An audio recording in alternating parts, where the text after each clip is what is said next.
Assalamualaikum warahmatullahi wabarakatuh. Jumpa lagi dengan Mimin di Ahmad Channel Indo. Di cerita kali ini Mimin masih membacakan kisah tentang Wali Paidi.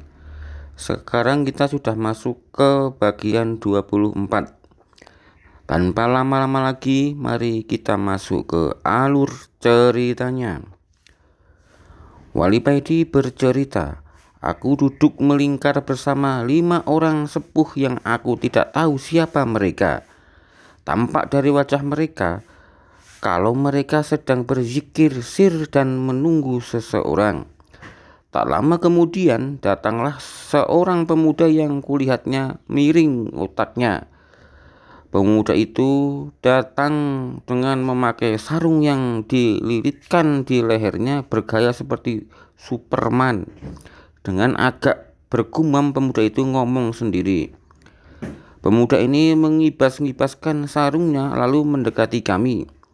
Pemuda ini berdiri di tengah-tengah kami dan melewati satu persatu 5 orang sepuh ini dengan menutupkan sarungnya ke wajah mereka. Ketika melewatiku, pemuda ini tidak menutup wajahku dengan sarungnya. Pemuda ini mengitari kami sampai 3 kali dan setiap lewat pemuda ini tetap menutupi 5 orang sepuh ini kecuali wajahku saja yang tidak ditutupi sarungnya. Setelah berputar sampai 3 kali, pemuda ini berhenti dan menengadahkan wajahnya ke langit. Lalu beranjak pergi sambil berkata dengan jelas dan diulang-ulang, "Musibah yang terbesar adalah terhijab dari Allah." Seketika itu juga menangislah 5 orang sepuh ini dengan menjerit-jerit. Aku hanya pelungah-pelunguh melihat itu semua.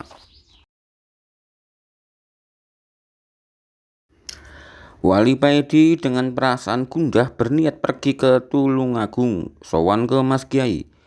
Dia sudah gerah ketika banyak yang melaporkan kepadanya kalau sekarang banyak para murid Mas Kiai ke sana kemari menjual nama Mas Kiai untuk kepentingan dirinya pribadi, dengan meminta uang dan minta dihormati secara berlebihan. Ketika memasuki gerbang pondok, Wali Paidi melihat banyak orang duduk di sebelah musola. Sekitar 5 orang yang duduk di situ. Terlihat mereka adalah orang penting di pondok sini. "Ada perlu apa, Mas?" tanya salah satu dari mereka. "Sowan ke Mas Kiai," jawab Wali Paidi. "Oh, ke Romo Kiai," jawab mereka. Terlihat dari jawaban itu kalau mereka tidak suka dengan sebutan Mas Kiai yang disebutkan oleh Wali Paidi. Menurut mereka kurang sopan. "Wah, sekarang Romo Kiai tidak di dalam, sampean ke makam aja dulu, menunggu di sana," jawab mereka. "Inggih," jawab Wali Paidi. Ketika Wali Paidi mau beranjak pergi ke makam, ada suara yang memanggilnya. Wali Paidi menoleh.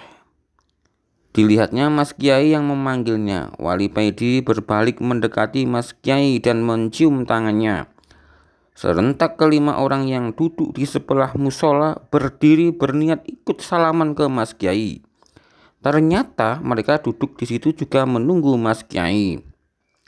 Mas Kiai mengangkat tangannya. Beliau memberi isyarat kalau beliau tidak mau disalami mereka, lalu duduk kembali.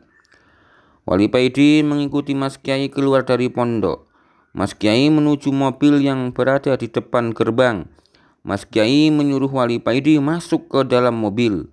Di dalam mobil sudah ada adik-adik Mas Kiai. Wali Paidi menyalami mereka. Mas Kiai mengarahkan mobilnya ke selatan. Wali Paidi tidak tahu diajak kemana. Mobil itu baru berhenti ketika di depannya ada warung kopi. Mas Kiai turun diikuti adik-adiknya. Wali Paidi mengikuti di belakang. Warung kopi ini terlihat sederhana, tapi dari aroma kopinya terasa kalau kopi di warung ini terasa nikmat. Adik-adik Mas Kiai duduk agak menjauh, sedang Wali Paidi dan Mas Kiai duduk satu meja. Wali Paidi belum berani mengutarakan niatnya ke Mas Kiai. Baru setelah pesanan kopi datang dan Mas Kiai tampak sudah menyeruput kopinya, dan mulai menyalakan rokok milnya. Wali Paidi berniat mengutarakan unek-uneknya. Dari rumah saja Mas Kiai mendahului bertanya. Iya Mas Kiai, jawab Wali Paidi. Begini kadang Allah menguji hambanya dengan mendatangkan orang yang berniat menipu kepada kita. Apakah hati kita akan terusik dengan hal tersebut atau tidak? Seyogyanya kita dalam menata hati tidak boleh membedakan siapapun yang datang kepada kita. Hati kita tidak boleh kemasukan sifat benci ataupun tidak suka kepada siapapun, kata Mas Kiai. Setelah menghisap rokoknya, Mas Kiai berkata lagi, Allah mengujiku dengan mendatangkan para murid yang suka menjual namaku, suka meminta atas namaku. Dalam hal ini tidak boleh sedikit pun di dalam hatiku ada rasa benci atau tidak suka terhadap mereka. Karena Allah lebih berhak memutuskan apa yang dikehendakinya. Aku hanya membimbing mereka. Kadang Allah mengirim orang untuk menipuku. Wali Paidi diundang Nabi Muhammad. Apakah hatiku akan sedih dengan uang ratusan juta yang raib karena ulah mereka? Apakah hatiku akan benci kepada mereka? Ini semua ujian kadang untuk mengajari nafsuku. Aku masih memberi uang kepada mereka yang pernah menipuku. Kita harus menjaga hati kita, jangan sampai kemasukan sifat-sifat tercela. Wali Paidi menunduk dan tanpa bisa dicegah, berlinanglah air matanya.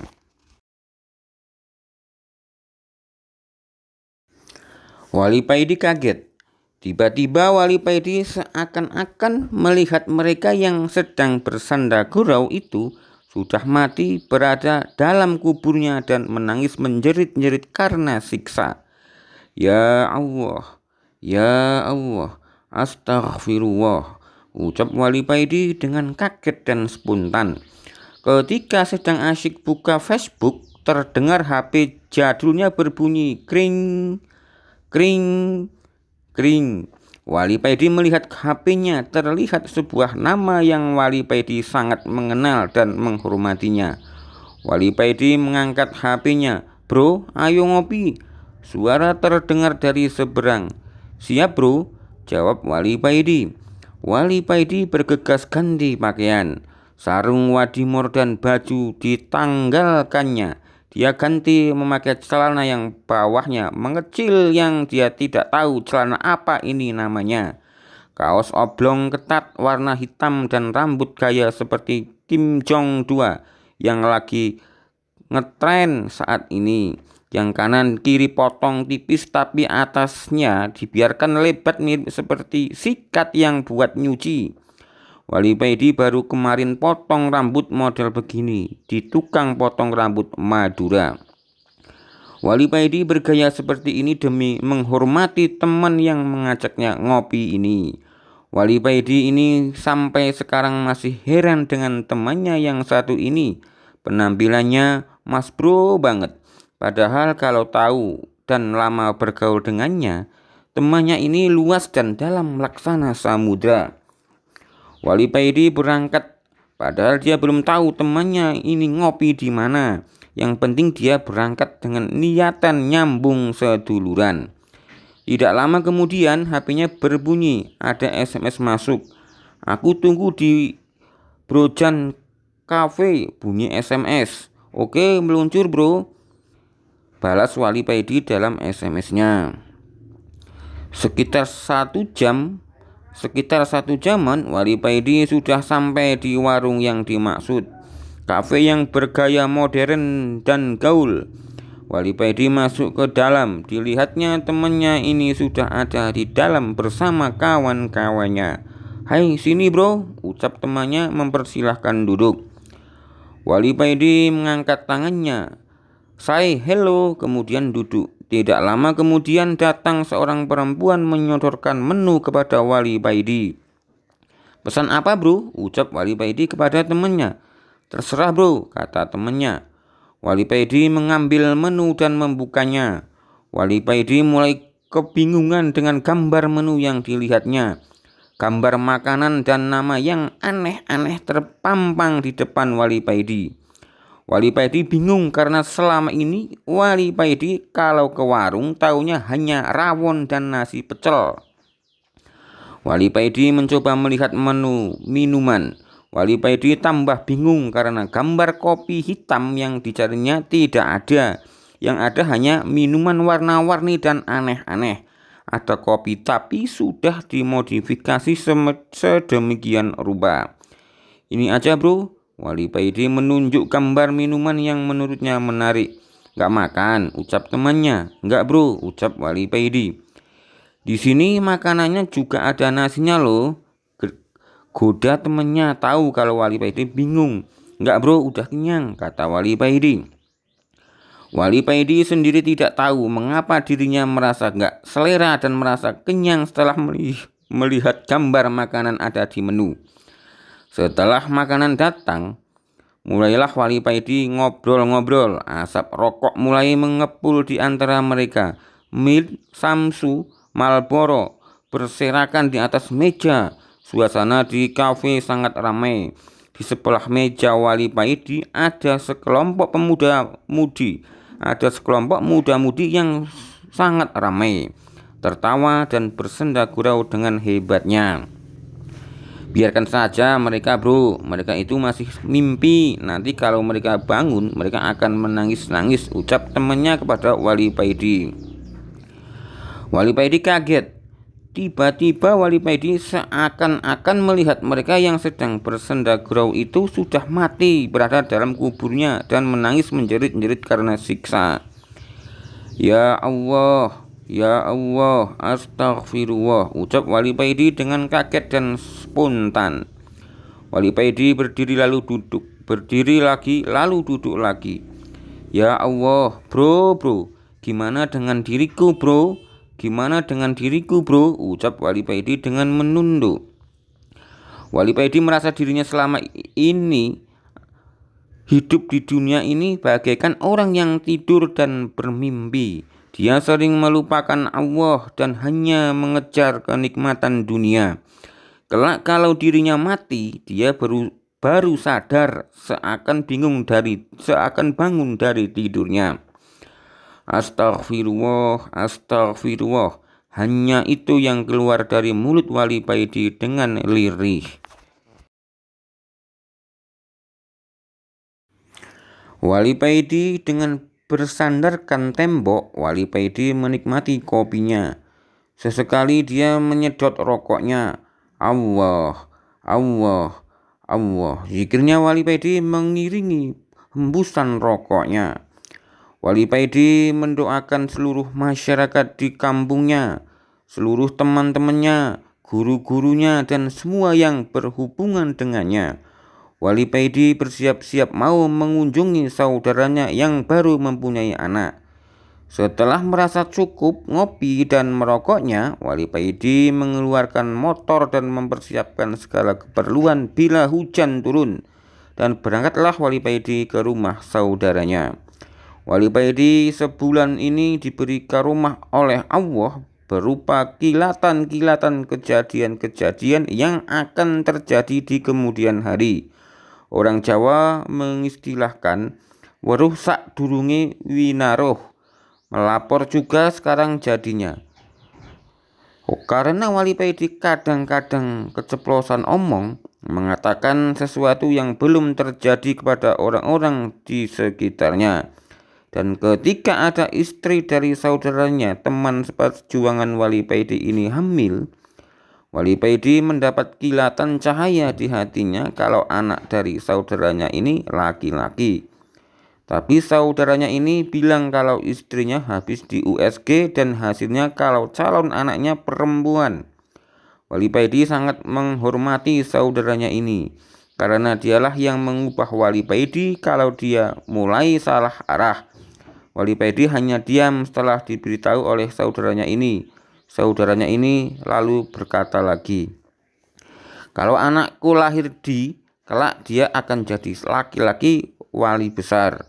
Wali Paidi tersenyum dalam hati, dia berkata, saudaraku ini memang lucu dan aneh. Katanya perempuan doanya. kayak calon anaknya laki-laki. Hehehe. Amin, amin, amin. Wali Paidi dengan sepenuh hati mengamini. Tapi calon anakku ini perempuan katanya kepada Wali Paidi. Hahaha. Wali Paidi hanya bisa tertawa melihat semua ini.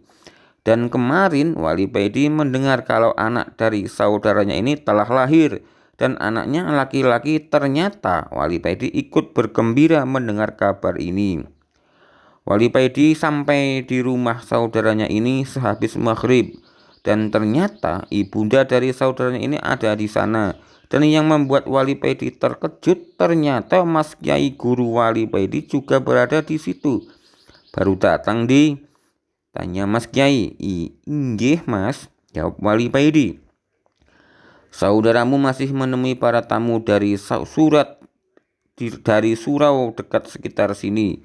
Kamu sama aku aja, ucap Mas Kiai. Lalu Mas Kiai berdiri menuju sebuah kamar dan Wali Paidi mengikutinya. Sesampai di kamar, Mas Kiai menyalakan TV dan duduk bersila. Duduk sini sebentar lagi kopinya akan datang, ucap Mas Kiai. Wali Paidi duduk di samping Mas Kiai, melihat TV berdua. Setelah memindah-mindah channel, akhirnya ditemukan film action barat yang bagus. Wah, iki film apik ucap Mas Kiai dengan gembira. Wali Paidi hanya diam. Wali Paidi sebenarnya suka dengan film itu. Tapi Wali Paidi sudah pernah melihatnya dan tahu dengan akhir ceritanya. Gak suka dengan film ini tanya Mas Kiai. Ndak Mas, jawab Wali Paidi berterus terang. Karena percuma kalau ngomong ditutup-tutupi. Kenapa? Tanya Mas Kiai lagi. Karena sudah tahu jalan ceritanya, jawab Wali Paidi lagi. Lalu 2 cangkir kopi datang diantarkan kepada mereka. Mas Kiai membuka tutup cangkir kopinya dan menarik aromanya. Wajah tampak yang begitu terlukis di wajah Mas Kiai. Lalu Mas Kiai menaruh cangkirnya dan berkata, ya begitulah kalau sudah tahu akhir ceritanya walaupun film yang kau lihat itu bagus, akan terlihat membosankan. Makanya ketika Allah memberiku kilatan cahaya kejadian-kejadian yang akan terjadi semasa mendatang, aku meminta kepada Allah untuk menutupnya kembali karena hidup ini tidak akan membosankan dan membosankan. Hahaha. Wali Paidi dan Mas Kiai tertawa. Hahaha. Mereka tertawa lagi, tahu sama tahu. Begitu juga dengan saudara kita yang baru punya anak ini. Dia sebenarnya bisa melihat jenis kelamin anaknya, tapi dia tidak mau biar jadi kejutan begitu katanya, ucap Mas Kiai. Inggih, hahaha, ucap Wali Paidi.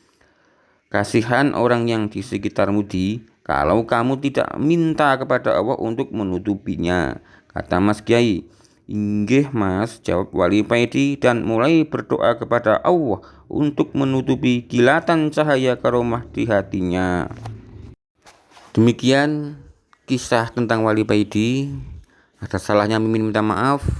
Dari Mimin akhiri. Assalamualaikum warahmatullahi wabarakatuh.